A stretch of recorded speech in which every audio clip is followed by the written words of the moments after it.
This story is mysterious and will totally leave you speechless and terrified. Please like, share, and subscribe.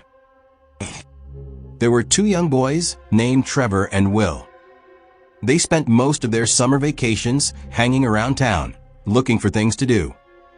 One night, the boys were sitting on a fence by the main road. There was a cornfield just across the road. Suddenly, Trevor spotted something in the field. In the darkness, it was difficult to make out, but he thought it looked like some kind of weird animal. He nudged his friend and pointed in the direction of the strange-looking figure. Will said he could see it too. He wasn't sure, but mysterious, this seemed vaguely human. The next thing they knew, the thing was gone. The boys craned their necks and scanned the field with their eyes. Out of the blackness came the thing. It slowly walked over to the edge of the field before disappearing again. Trevor and Will looked at each other, puzzled. "What was that?" asked Will. "I have no idea," replied Trevor. No sooner had he said that, than Trevor felt a clammy hand in his shoulder.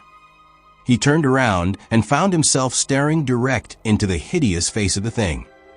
He let out a yell of terror and horrific surprise. The rotting skin in the thing's face was coming off in places, revealing the bone underneath. For a moment, it just stared silently at Trevor with its dark, sunken eyes. Then, it suddenly grabbed hold of his arm. Trevor felt its fingernails dig into his flesh as he wriggled out of its grasp.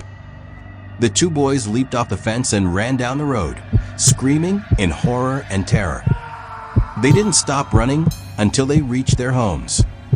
They tried to tell their parents and friends about the thing they had seen that night, but nobody believed them. When Trevor woke up the next morning, the scratches on his arm were still there. After a few days, it got worse and worse. Trevor got really sick, and his parents took him to see a doctor. After examining his arm, the doctor told the boy it was infected, and the doctor gave him some pills to take. Unfortunately, Trevor's condition got worse and worse. The infection spread to his entire arm, and it wasn't long before his flesh was rotting and falling off. He was taken to the hospital, but no matter what the doctor did, no treatment seemed to work. The infection spread throughout his whole body. Trevor was confined to bed and started to waste away. It seemed like he was beyond help, and as the days went by, it steadily grew worse and worse.